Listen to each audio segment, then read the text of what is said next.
வணக்கம் and welcome to கதையும் படமும். இன்னைக்கு நான் 5 பாசில் ஜோசப் நடித்த ஜியோ ஹாட்ஸ்டாரில் தமிழ் டப்பில் இருக்கிற படத்தை பற்றி தான் நான் உங்களுக்கு பரிந்துரைக்க போகிறேன். இந்த படங்கள்லாம் நீங்கள் பார்க்கல அப்படின்னா தாராளமாக பார்க்கலாம், ஃபேமிலியோடய உட்காந்து பார்க்கலாம். நான் இந்த படத்தை 5லேருந்து 1ன்னு சொல்லி தரவரிசைப்படுத்தி வச்சுருக்கேன். உங்களுக்கு இந்த படத்தை பார்த்துட்டீங்க, இல்லை இந்த படத்தை இனிமேல் தான் பார்க்க போகிறீங்க அப்படின்னா படத்தை பார்த்ததுக்கப்புறம் நீங்கள் உங்களுடைய தரவரிசையில் தாராளமாக கமெண்ட் பாக்ஸில் சொல்லலாம். வீடியோக்குள்ளே போகிறதுக்கு முன்னாடி நம்ம கதையும் படமும் சேனலை சப்ஸ்கிரைப் பண்ணாதவங்க சப்ஸ்கிரைப் பண்ணிக்கோங்க, அப்படியே பெல் பட்டனையும் கிளிக் பண்ணிக்கோங்க. மறக்காமல் ஒரு லைக் பண்ணிருங்க. அது அடுத்து நல்ல வீடியோக்கள் பண்றதுக்கு எனக்கு ஒரு பூஸ்டப்பா இருக்கும். சரி வாங்க கதைக்குள்ள போயிடலாம். 5வது இடத்துல இருக்க படத்தோட பேர் என்னன்னு பாத்தீங்க அப்படின்னா ஃபேமிலி அப்படின்னு சொல்லி ஒரு படம். இந்த படத்தோட கதை சுருக்கம் என்னன்னு பாத்தீங்கன்னா, வீட்டுல இருக்கிற தாத்தா வந்து காசிக்கு போகணும்னு சொல்லி அடம் பிடிச்சு தனியா வீட்டை விட்டு ஓயாம வெளியே போய்கிட்டே இருவாப்ல. இவர் வந்து காசிக்கு போகவே விட மாட்டாங்க, எவனா ஒருத்தன் பிடிச்சிட்டு வந்து வீட்டுக்குள்ள விட்டுருவான். இப்படி இருக்கலையுமோ வீட்டுல இருக்கிற மொத்த குடும்பமும் ஒன்று சேர்ந்து ஒரு பிளான் பண்றாங்க. ஏன் தாத்தா மட்டும் காசிக்கு போகணும், நம்ம எல்லாரும் சேர்ந்து காசிக்கு போவோமே, நம்மளும் சந்தோஷமா இருப்போம் அப்படின்னு நினைச்சு ஒரு ட்ரிப் போடுறாங்க.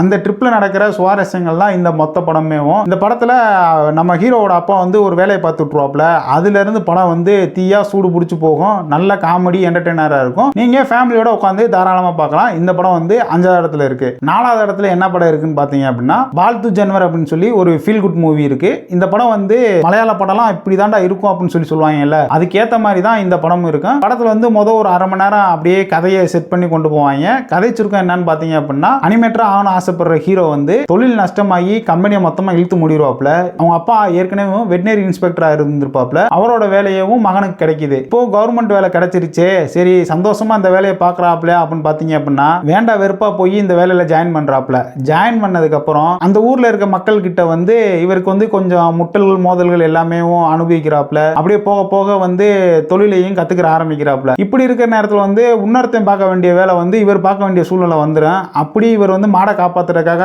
ஒரு வேலையை பார்க்க ஆரம்பிப்பாப்ல.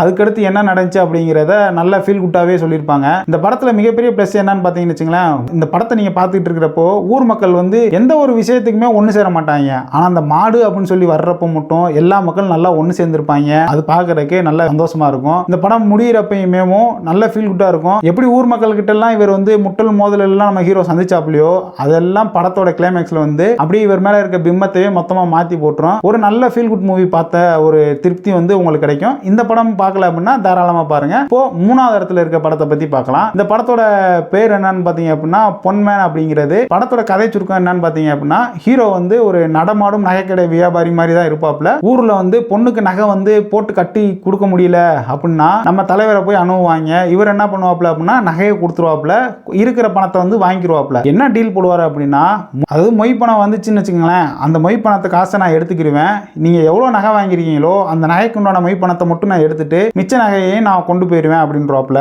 இப்படி ஒரு டீல் போட்டு வண்டி நல்லா ஓடிக்கிட்டு இருக்கும். இந்த டீலிங் நல்லா இருக்கே அப்படின்ட்டு இவர்கிட்ட வந்து இப்போ ஒருத்தவங்க வந்து அணுகுவாங்க. அப்படி அணுகுறவங்க வந்து ஏமாத்திடுவாங்க. ஏமாத்தினதுக்கு அப்புறம் நம்மால அந்த நகையை வாங்குறதுக்கும் காசை வாங்குறதுக்கு என்னெல்லாம் பாடுபடுறாப்ல அப்படிங்கிறது தான் இந்த படத்தோட கதை. ஆனா நகையை வாங்க போற நேரத்துல நம்மளுக்கு வந்து லவ்ல விழுந்துருவாப்ல. ஹீரோயின் மேல லவ்ல விழுகிற தப்பு இல்லைன்னு நம்மளுக்கு தோணும். ஆனா ஹீரோயினுக்கு வந்து வேற ஒருத்தவங்க கூட கல்யாணம் முடிஞ்சிருக்கும். சரி இதெல்லாம் சமாளிச்சு எப்படி ஒரு நகையை மீட்டிட்டு போறாப்ல, நகை இல்லாட்டி பணத்தை இது ரெண்டுல ஏதாவது ஒண்ணு மீட்டிட்டு போகணும். இதை எப்படி மீட்டிட்டு போறாரு அப்படிங்கிறதா இந்த படத்தோட கதை. இது வந்து 3வது இடத்துல இருக்கு. இப்ப லாஸ்ட் 2 படம் இருக்கு. இந்த 2 படமே என்ன பொறுத்தளவுக்கும் நம்பர் 1 தான் சொல்லுவேன். ஏன்னா 2 படமே அவ்வளவு சூப்பரா இருக்கும். இருந்தாலும் தரவரிசை அடிப்படையில் நான் 2வது இடத்துல வந்து சூக்ஷ்ம தர்ஷினி அப்படின்னு சொல்லி ஒரு கிரைம் இன்வெஸ்டிகேஷன் த்ரில்லர் படத்தை வந்து நான் சொல்றேன். இந்த படத்தோட கதை சுருக்கம் என்னன்னு பாத்தீங்க அப்படின்னா, பொதுவாகவே பக்கத்து வீட்டில் என்ன நடக்குது அப்படின்னு சொல்லி தெரிஞ்சுக்கிறதுக்கு மேக்ஸிமம் எல்லாத்துக்குமே ஒரு கியூரியாசிட்டி இருக்கும் பாத்தீங்களா, அது எல்லாமே இந்த படத்துலயும் அப்படியே இருக்கும். புதுசா ஒருத்தன் வந்து வீடு குடியேற வருவாங்க. அந்த வீட்டை சுத்தி இருக்கிற மக்களுக்கு வந்து பக்கத்து வீட்டுல என்ன நடக்குது, புதுசா குடியேற ஒருத்தன் வந்திருக்கான், அவனை பத்தி என்னென்ன விஷயங்கள்லாம் நம்மளால முடிஞ்ச அளவு கறக்க முடியுமோ அதெல்லாம்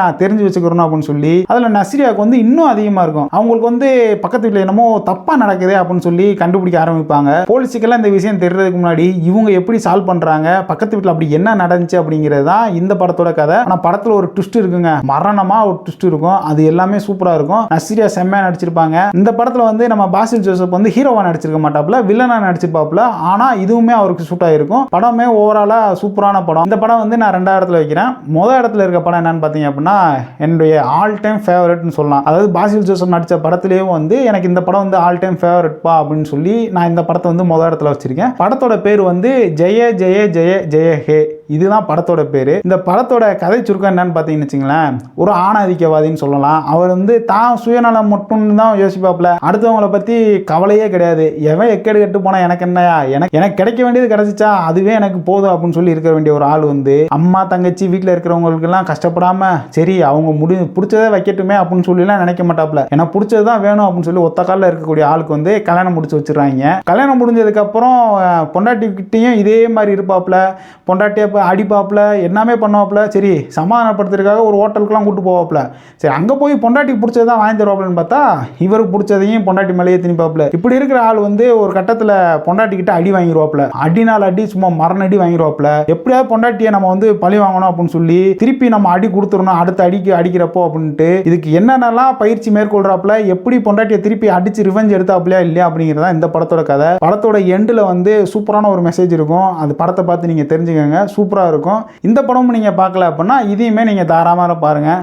நான் சொன்ன இந்த 5 படமுமே எனக்கு பிடிச்ச பாசில் ஜோசப்போட படங்கள். இதில் நான் இன்னும் ஒரு சில படங்கள் எல்லாமே விட்டுருக்கலாம். அந்த படத்தை நான் அடுத்த இதில் முடிஞ்ச அளவுக்கு நான் கவர் பண்ணுறேன். நீங்கள் இந்த படங்கள்லாம் பார்த்துட்டீங்க இல்லை இனிமேல் தான் பார்க்க போகிறீங்கன்னு நினச்சிங்க அப்படின்னா எந்த படத்தை எந்த தரவரிசையில் வைப்பீங்க அப்படிங்கிறத மறக்காமல் கமெண்ட் பாக்ஸில் சொல்லுங்கள். இந்த வீடியோ உங்களுக்கு பிடிச்சிருந்துச்சு அப்படின்னா மறக்காமல் ஒரு லைக் பண்ணிக்கோங்க. நீங்கள் கதையும் படமும் சேனலை சப்ஸ்கிரைப் பண்ணிடுங்க.